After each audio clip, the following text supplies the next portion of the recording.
Hi, Scorpio. Welcome to Higher Source Tarot for your Is It in the Cards Love Tarot reading for October 2023. This is a love reading for all Scorpios, Sun, Moon, Rising, and Venus. We are going to jump right into it, but I do want to let you know this Wednesday there will be a money and career reading for each sign. So if you don't mind hitting the like button on this reading, not only does it help people to see the reading, but it will also make sure that YouTube will show you that Wednesday reading when I post it. I won't do it probably every week. So again, that'll help because otherwise it kind of just disappears. And anybody that's new here, I post new readings on Monday and Friday. All right, we're going to get right into this. These have been shuffled, so just so you don't have to watch the shuffling. All right. I will cut the cards though. All right, what advice do you have for Scorpio about love? These are the Moonology Manifesting Oracle. I like these a whole lot. First quarter moon in Sagittarius. Believe in your good luck, okay? You're a good luck charm. And somebody might even tell you that if you're in some kind of a setting where there's like racing or a casino, I feel like somebody says you're my good luck charm. Okay, and then we'll just cut these. I almost started to shuffle again. Okay. All right, you have here, be authentic, be real and true to who you are and how you feel. So we know that our emotional guidance system is just that. It is guiding us. It's talking to us. It's trying to bring us in the right direction. That source is trying to guide us. So trust your intuition on that. All right. What advice do you have for Scorpio? Sun, Moon, Rising, and Venus about love, please. What does Scorpio need to know to attract the love of their lives into their lives, please? Messages for Scorpio about love. We will draw 3 cards to represent your energy, 3 cards for the person you are attracting, 3 cards on the advice. Your energy is the Page of Wands, the 10 of Wands, and Temperance. Their energy is the Moon, the 2 of Cups, and the 10 of Cups. Your advice is the King of Cups, the 8 of Wands, and the Emperor. I like this a lot. You have Aries and Sagittarius and Pisces here.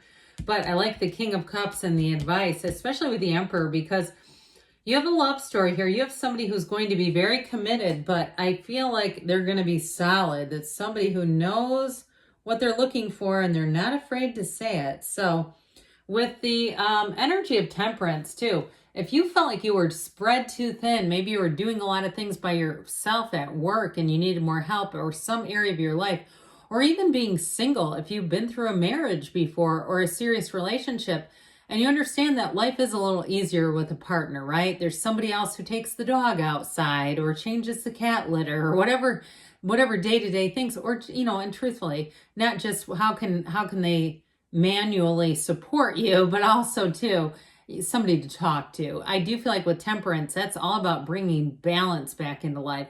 And if you're in a relationship, I feel like it's going to get recommitted, reconnected. That 10 of Wands is like an annoyance right in the middle of these 2 cards. It's just being overworked and overly tired and truthfully needing some help and support. So nothing could be more supportive than that Archangel Michael there. It's like the universe hears your cries.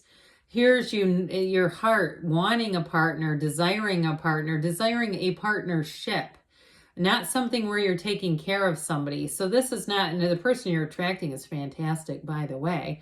So Temperance brings everything back into balance. And so it's also too, though, a card that suggests staying the course in terms of your own morality. So if you get somebody who contacts you, let's say I'm getting this for someone, and they are in a relationship, but they're telling you, what I get is like, I keep hearing open relationship, and you are not open to that.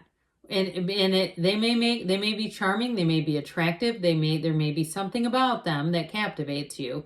But I do feel like with the energy of Temperance, or if it's drinking or drugs or something like that, they're telling you to stay your course. Do not get off your course to start dabbling in behavior that you don't live by. All right. If you know that's not for you, or even if people say you're being too picky, if let's say your lifestyle, I kept hearing organic. And not that you can't take somebody who eats kale that's not organic. I mean, we don't need to be crazy about it. But I do get, like, if you say I'm not going to date somebody who smokes, and all of a sudden you start to question, well, maybe I should get open to that. I feel like certain things about this are saying, no, you don't have to make a huge shift. Now, if they like whole milk and you like skim, again, let's just get a couple of gallons. It's like we can compromise. But on the big stuff that you really think is important to you, they're trying to tell you, you stay your course. But with that Page of Wands, I love the Page of Wands. That's your energy too, by the way. So the Page of Wands is like a truly exhilarating person to be around. You are going to captivate people. I feel like you have this essence when you walk into a room or you walk into a conversation. When you walk away, people are thinking about you later. They're enjoying the interaction with you. They're wanting to spend more time with you. And that Page of Wands too, it's like you're a wonderful companion. It's adventure, it's fun, it's joy, but you have love and great healing here too. So it's not just all about the party and the fun, but it is about too deepening a connection. So I feel like you attract a relationship where it's light and fun in the beginning, but there's depth to it too. Now, like I said, if you are in a relationship and you've kind of grown apart, I feel like that Page of Wands is saying, hey, let's kick it up a notch then. Let's plan something fun. Let's even have an open conversation about it. I feel like they're telling you with that Eight of Wands, talk about it. Say, hey, I feel like we need to go out and do fun things together again and be open about it, because with their energy, they think it's worth the investment. They have a fantastic hand here of cards. So I feel like whoever this is a deep individual. This is not somebody who's superficial and wants to just talk about things all the time. I feel like too, they may have a bit of a need for solitude at times, and that's not because they don't like people or they don't love you or they don't want to be around you, but it does something to recharge them. They may need a bit of solitude, and they may even too be able to do things like they don't mind going into a place and having lunch by themselves. Maybe I see somebody on a sidewalk at a little cafe, and that doesn't bother them if there's groups of people around them, full tables, just doesn't. There's something about that moon energy. I feel like they may get up awfully early too, and they like that time because there's quiet then. Especially too, if they have a job where they're around a lot of people, or they're in a place where they commute and they have to deal with a lot of traffic or trains, planes, and automobiles to get wherever they need to go. There's something about that amount of time, it just helps their soul to get recharged and, reconnects their soul with their personality. And we don't like it when those two get unplugged, because then we get a lot of personality and that can get scary. So whoever this is, though, they see this as a commitment, a divine union is what I heard with that Two of Cups. And I feel like too, this person is a dedicated, devoted worker in terms of if they own a business, they have no problem answering a text at 8:30 at night. But I don't feel like they let it get crazy. And that might be why they do need some solitude here and there. But I feel like, so they're this dedicated, in terms of working and making a living and being financially successful, but they're equally as devoted to a relationship, and that relationship is with you. So if they have to do something like their phone interrupts, they make a point of letting you know they get that. They don't gloss it over or make it like, you just have to get this. My job is like this. That sort of energy. Absolutely not. And I feel like too, they have a way when they do something that they think detracts, of making it so that you can just let go of it, where they fully acknowledge it. They have no issue with that. So, well, with the Ten of Cups, they are looking for a relationship. It's the happy family card. I also feel like their friends and family sure will like the two of you together. I don't see friction around you in terms of the people around you. And if it is a relationship that ended, with this energy, they're wanting a second chance, just by the way. I'm going to indicate what's in the cards. Sometimes people give me flack for that. And it's like, quit giving me guff. It's in the cards. So I do want to say, if it is, because this is strong for reconciliation, if it's somebody from your past that, again, the work thing got too much and they got too distracted, I do feel like they're going to come back around. Just putting it out there. So you have an important conversation here, but more importantly, I feel like with that Eight of Wands, it picks up the energy of love. It really supercharges things and makes them fun. It supercharges the love into the commitment.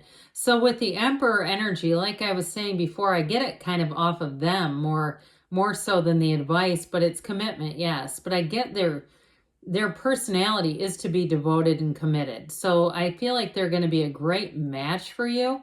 But with that Eight of Wands, those arrows of love coming right in, I think it softens them a bit too. It helps them put priorities in place. And I also feel like too, they may have some kind of an issue with their family of origin, like a grandparent or a parent who has got some health issues. And I feel like that's a part of it too. It's like they prioritize relationships even higher after that. But with that King of Cups, that's a lifetime partner. And the two of you are a match. You can talk easily. The conversation flows easily. There's a lot of laughter going on. And I see somebody growing basil. That's what it looks like on a porch or something. But I don't know, maybe there's cooking involved and why that's showing up. But again, it's a relationship that moves well together. So yes, it's in the cards. Let's hear from the angels now. All right, what else does Scorpio need to know about love? Advice for Scorpio, please. What guidance do you have for Scorpio about love? Messages do you have for Scorpio about love, please? No need to worry. So you've got a love partnership coming in, and if something has happened in a relationship, they're trying to reassure you abundance. So a love that grows and evolves.